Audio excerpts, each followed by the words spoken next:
Assalamualaikum. Jangan lupa like, comment, and subscribe. Bye.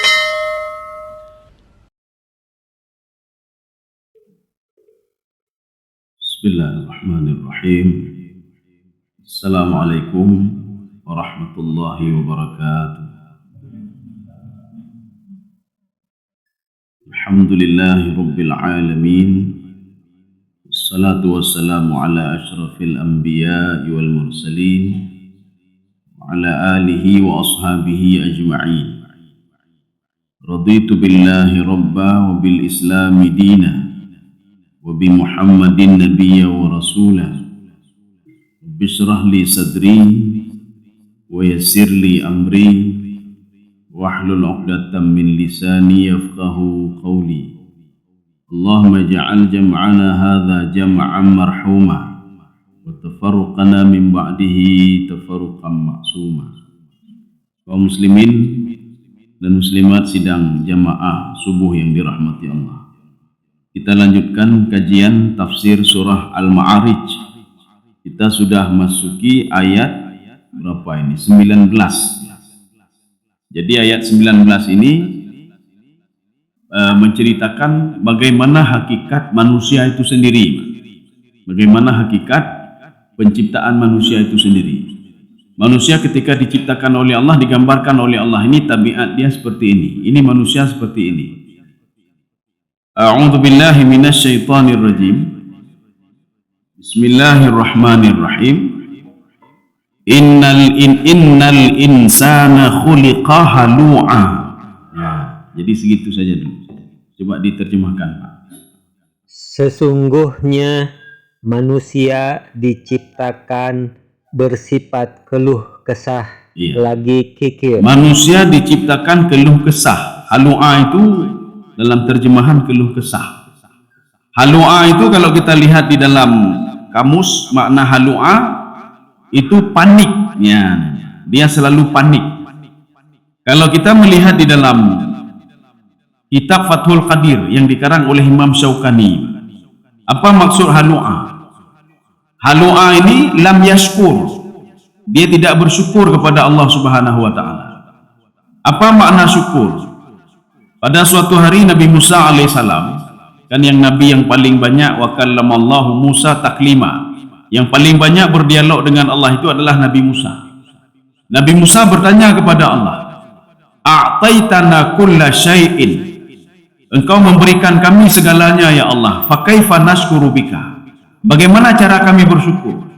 Apakah harus salat sekian rakaat? Harus berdoa sekian jam?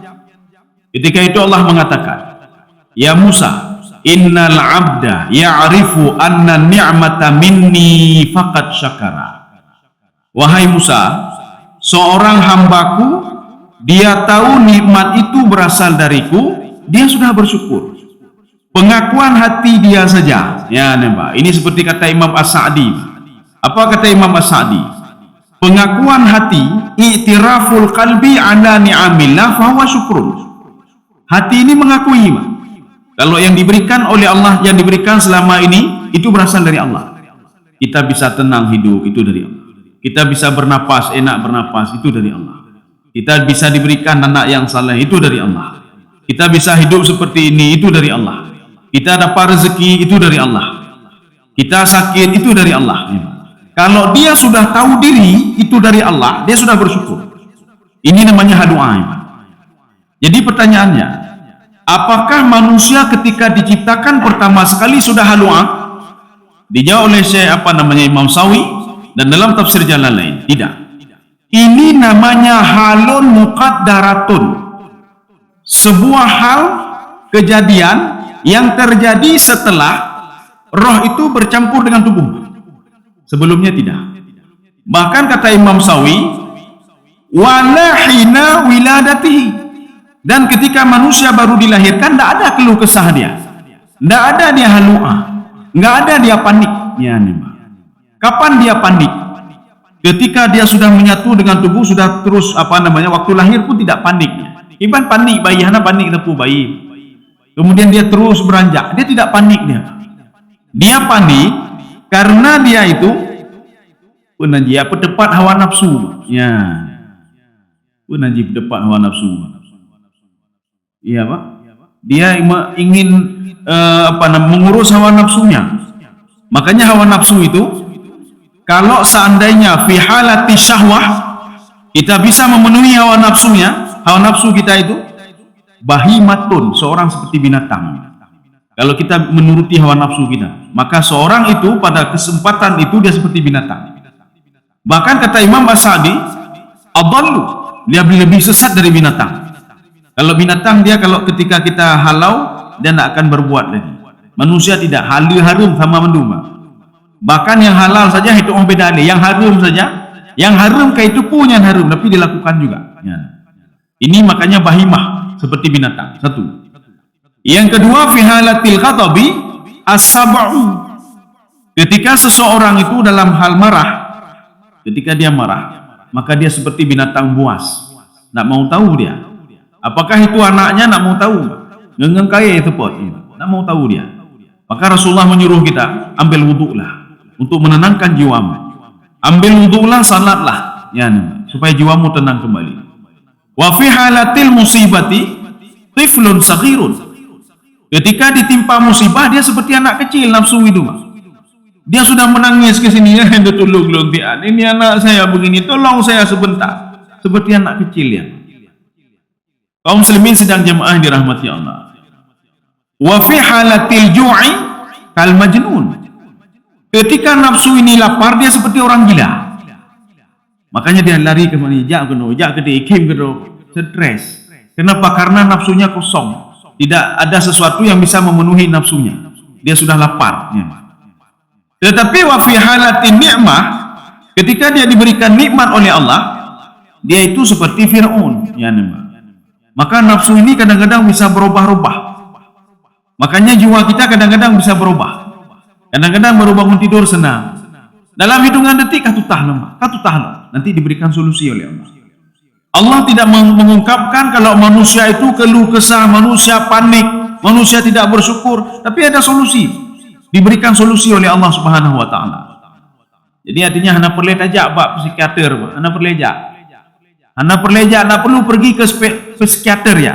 Tak perlu pergi pakar kejiwaan. Hana perlu ajak genan, Pak. Yang obati kita mungkin sakit jiwa juga. Kita ajak awaknya. Kita datang ke psikologi, diajarkan kita macam-macam, buat begini, tenangkan. Dia tidak tenang, tidak pernah tenang dia jiwanya. Maka Allah mengatakan dalam Al-Quran, ala bidzikrillahi tatma'innal qulub. Di dalam kitab Ushul Tafsir wa Qawaiduhu, di situ diungkapkan hamzah ketemu dengan lam itu maknanya litahqiq. Mana tahqiq apa? Tidak ada jalan keluar lain. Kalau ingin menenangkan jiwa, tidak ada jalan keluar lain illa bidzikrillah. Ala bidzikrillahi tatma'innal qulub. Itu ba ilsa namanya. Arti ba ilsa. Kalau kita selalu dekat dengan Allah, maka tidak ada istilah keluh kesah. Hanya keluh kesah. Kenapa seorang keluh kesah? Berarti dia jauh dengan Allah Subhanahu wa taala. Jauh dengan Allah. Ya. Ini makna halu'a. Jadi makanya kita ini karena ingin menjaga nafsu supaya dapat yang enak. Makan enak, tidur enak, semua enak. Akhirnya keluh kesah dia. Kenapa keluh kesah? Hari ini tidak dapat apa yang diinginkan oleh nafsunya. Nafsunya menginginkan ini harus makan enak hari ini, tapi tidak dapat. Maka susah dia, Pak. Dia susah. Ya. Makanya pada hakikatnya sebenarnya roh itu dekat sekali dengan Allah Subhanahu wa taala. Maka kenapa kita disuruh berzikir, Pak? Falimadza bihajatin ila dzikri? Kenapa harus berzikir? Untuk mengingatkan nafsu kembali. Kamu dulu dekat dengan Allah. Kenapa sudah jauh sekarang dengan Allah? Ya. Makanya Pak tadu ni daripada tak temena agak. Daripada temena agak lebih baik temu zikir. Astagfirullah. Subhanallah, subhanallah. Ini seperti zikir malaikat.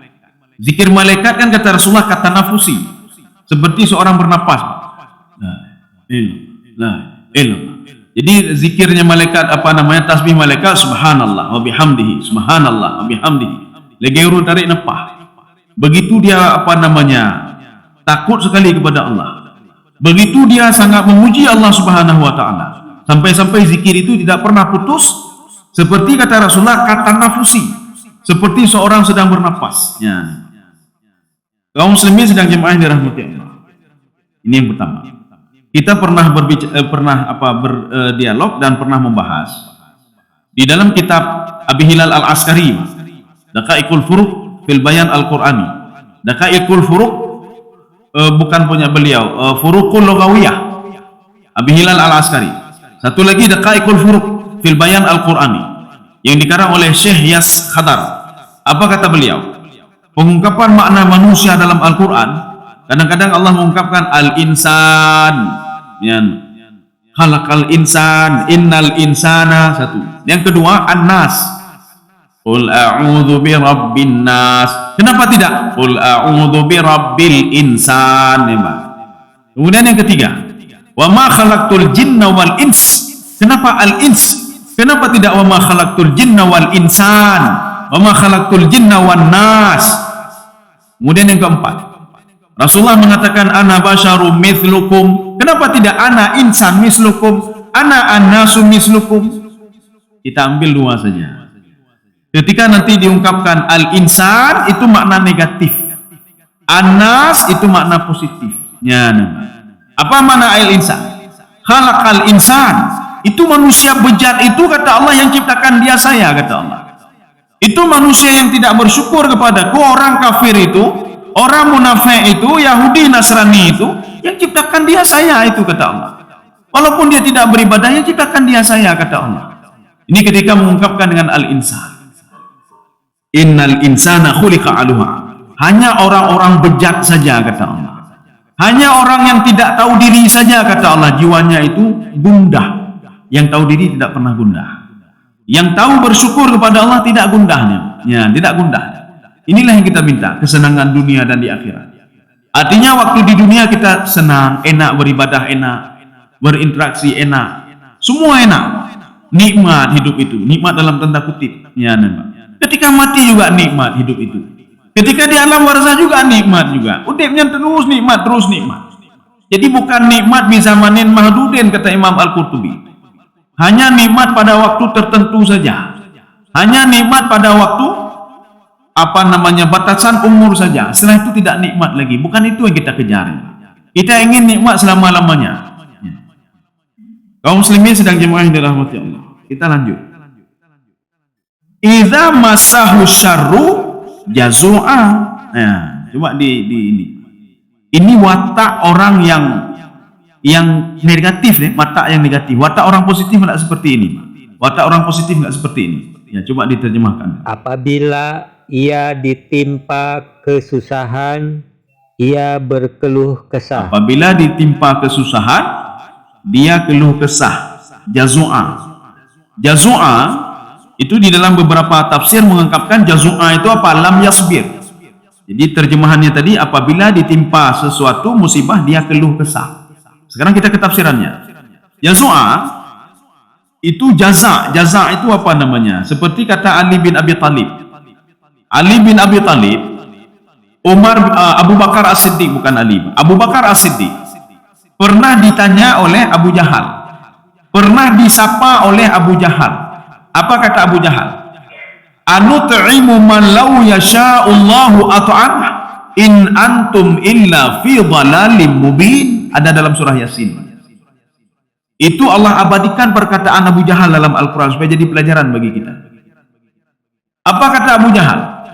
Ya Abu Bakar, anut'imu man law yasha'ullahu at'amah. Kamu kasih makan kepada orang yang sebenarnya yang kasih makan mereka adalah Tuhan mereka. Untuk apa mereka beribadah? Untuk apa mereka beribadah, berbuat kebaikan kalau makanan tidak dikasih oleh Tuhannya? Kasihan mereka. Yang kasih makan mereka itu kamu, bukan Tuhan mereka. Anut'imu man law yasha'ullahu at'amah in antum illa fi dhalalim mubin. Kamu sudah sesat kamu Abu Bakar. Dijawab oleh Abu Bakar, ya Abu Jahal, Allah sedang menguji kami. Ajazi'na am sabarna? Ya jazi'na nih Pak. Ajazi'na am sabarna? Kalimat jaza'a itu dikombinasikan dengan sabara. Ajazi'na am sabarna? Jadi makna ajazi'na apa? Jazu'a lam yasbir. Ketika dia ditimpa sesuatu hal yang susah, dia tidak sabar. Ini siapa ini? Al-insan tadi. Orang yang tidak tahu diri. Orang yang tidak tahu diri, ketika ditimpa sesuatu hal, dia tidak bersabar ya. Ya, tidak bersabar ya. Sampai mepepet saja, Maka orang yang tahu hakikat ujian itu, dia akan selalu bersyukur kepada Allah. Ketika diberikan sesuatu hal. Ini seperti hadis Rasulullah SAW. Ada juga dalam kitab A'malul Qulub. Innallaha idza ahabba 'abdan, ini hadis, ibtalahu. Allah ketika mencintai seseorang, maka diuji seorang. Seorang yang paham hakikat ujian itu, dia akan terus berterima kasih kepada Allah. Alhamdulillah, rupanya betul sayang kalau ni Allah. Engkau masih sayang kepada saya. Sayang bagaimana? Engkau berikan sakit kepada saya, bukti engkau sayang kepada saya. Artinya apa? Allah ingin memperingatkan kita melalui sakit itu. Allah ingin memperingatkan kita melalui anak, memperingatkan kita melalui istri. Jadi makin banyak diuji, kata Rasulullah, Allah makin cinta. Bahkan kalau tidak pernah diuji, jangan bangga kita. Orangnya hana gojo, kita harus bertanya kalau tidak pernah diuji oleh Allah. Apakah Allah masih sayang sama kita atau tidak? Ya. Ini makna jazu'ah. Jadi jazu'ah itu, kalau tadi keluh kesah, ya, maka seperti kata Abu Bakar As-Siddiq, Allah sedang menguji kami. Ajazina am sabarna. Apakah kami tidak bersabar atau bersabar? Maka jazu'ah itu diterjemahkan dengan sabar. Jadi bukan keluh kesah, ya, bukan keluh kesah.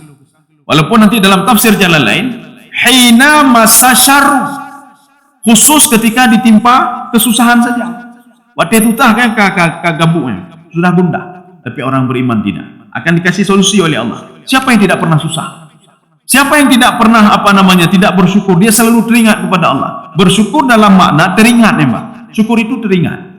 Kita sedang berinteraksi sosial dengan masyarakat, kita teringat kepada Allah. Kita sedang salat, kita teringat kepada Allah. Nyo sedang temayang teringat ke lain, Mbak. Sedang je lain teringat lain lah, ya, Mbak.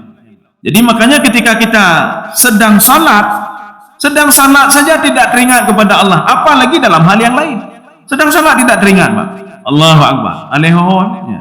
Jadi hudurul qalbi itu tidak ada. Tubuhnya di sini, hatinya entah di mana. Bagaimana dia mau bersyukur kepada Allah? Salat saja tidak teringat kepada Allah, apalagi dalam hal yang lain, Mbak. Ya. Maka Allah menyuruh kita apa? Fasabbihuhu bukratan wa asila. Terus bertasbih kepada Allah, terus berzikir kepada Allah pagi dan petang. Hana watih qu'udan, qiyaman wa qu'udan wa ala junubikum. Ketika berdiri, ketika duduk. Nyoba teringat pada Allah di masjid saja. Patut terukkan tu hana teringat lagi kepada Allah, korupsi juga. Bahkan Allah bak masjid mentang teringat ke dia mentang. Ketika di kantor nak teringat lagi kepada Allah. Ketika di pasar nak teringat lagi kepada Allah. Nanti ketika waktu azan, astagfirullah, ketinggalan ke Allah hemat. Watai bekal di penganggap. Ya, ketika di masyarakat, hak orang dia ambil. Artinya dia mendalimi orang lain. Maka Allah mengatakan bukratan wa asila. Orang Arab itu bukrah itu apa? Bukrah itu pagi-pagi sekali. Ya. Walaupun nanti bukrah itu juga maknanya jam 10 juga bukrah, itu juga bukrah. Setiap hari bukrah.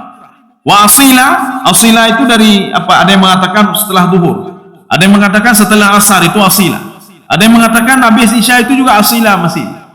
Makanya ketika kita tidur mesti ngaji kepada Allah, baca juga doa. Bangun tidur baca juga doa juga. Ya. Ini makna jazu'ah. Jadi artinya ketika dia ditimpa kesusahan, ketika ditimpa kemalangan, dia tidak bersabar. Atau kalau dalam terjemahannya dia keluh kesah. Sudah, sekarang kita lanjut lagi. Wa idza masahul khairu manu'a. Ya, coba dibaca. Dan apabila ia mendapat kebaikan, ia amat kikir. Kalau dapat kebaikan, dia kikir. Sebagian penafsir mereka menafsirkan makna khair. Khair itu apa? Khair itu diartikan harta, ya, Mbak, anak, jabatan, ya, itu semua itu masuk khair. Kenapa? Al khairu indan nas, menurut manusia itu sudah baik sekali sama dia. Padahal ada yang lebih baik lagi daripada itu. Menurut dia jabatan itu sudah baik sekali. Menurut dia banyak harta itu baik sekali. Menurut dia banyak anak seperti ini baik sekali menurut dia. Maka al khair itu masuk semuanya. Maka ketika dia diberikan semuanya oleh Allah, harta diberikan, jabatan diberikan, anak diberikan, semua diberikan. Ketika pada posisi itu manu'a pun krednya. Walaupun dulu dia katakan kalau saya kaya saya akan jadi dermawan, hana pun tak pegah, Kalau tidak ada syarat ini sama dia, nanti akan diberikan solusi oleh Allah Subhanahu wa taala. Itulah uniknya Al-Quran. Al-Quran ketika cerita masalah azab, kita kan susah. Ketika itu nanti cerita masalah nikmat, tenang kembali jiwa kita. Ketika Allah mengatakan hidup manusia begini-begini, kemudian ketika itu diberikan solusi oleh Allah. Ketika Allah cerita kaum yang aku musnahkan, aku hancurkan, kata Allah. Setelah itu Allah ceritakan juga bagaimana kaum yang aku berikan rahmat, aku berikan nikmat. Maka jangan baca Quran setengah-setengah. Ada orang baca Quran, watek baca apa azab neraka, baca apa? Azab neraka. Besok baca lagi, azab neraka. Maka kita tanya, kenapa tak pernah baca Quran lagi? Iya, baca. Makin baca makin iya, maka enggak usah baca-baca lagi. Dia tidak tahu dia setelah takut itu, Allah Subhanahu wa taala memberikan lagi solusi dan motivasi kepada dia supaya tidak dapat kemarahan Allah Subhanahu wa taala. Ini makna manu'a.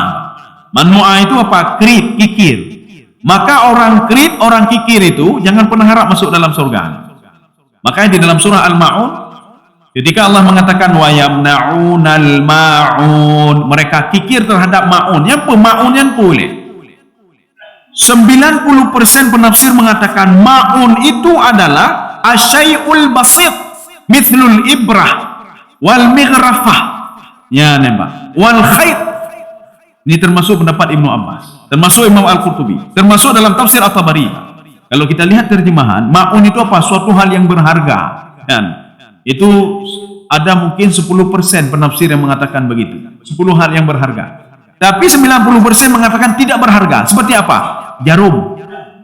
Kita kikir pada jarum saja kikir, atau benang kita kikir, Pak. Itu sudah termasuk wailun, celaka orang itu, Pak. Kenapa celaka? Hal yang kecil saja dia kikir, apalagi hal yang besar. Maka ketika kita pinjam gayung siat, belum lagi kok belum. Pinjam jarum dia, berapa lah? Kita beli 5.000 banyak sekali dapat jarum. Benang begitu juga. Beli 5.000 banyak dapat benang banyak. Tetapi Allah mengatakan wa yamna'unal ma'un. Artinya seorang itu walaupun kikir terhadap hal yang sangat kecil-kecil, tetap saya masukkan ke neraka dia. Seorang walaupun korupsi sedikit, saya korupsi sedikit, 1.000 rupiah, sebulan 1 miliar dia korupsi. Itu sama azabnya, Pak. Kenapa sama? Dua-dua bobrok akhlaknya. Ambil punya orang lain. Kenapa? Yang pada posisi 1.000 rupiah, kalau dia pada posisi 1 miliar, mungkin 2 miliar dia ambil, Pak. Atau lebih daripada itu. Ini kita cerita bukan banyaknya jumlah, tapi apa? Bobrok akhlaknya. Kalau dia tidak bobrok akhlak, nak mau dia mengambil punya orang lain. Ya, ini solusi yang diberikan oleh Allah. Illal musallin. Coba dibaca apa? Kecuali orang-orang yang mengerjakan sholat. Saya tidak setuju sama terjemahan ini. Ada yang lain, Pak? Ada terjemahan lain? Ya. Di dalam surah ini ada 3 kalimat musallin yang diulang oleh Allah. Thalatha marrat. Yukarriru thalatha marrat. Kalimat musallin.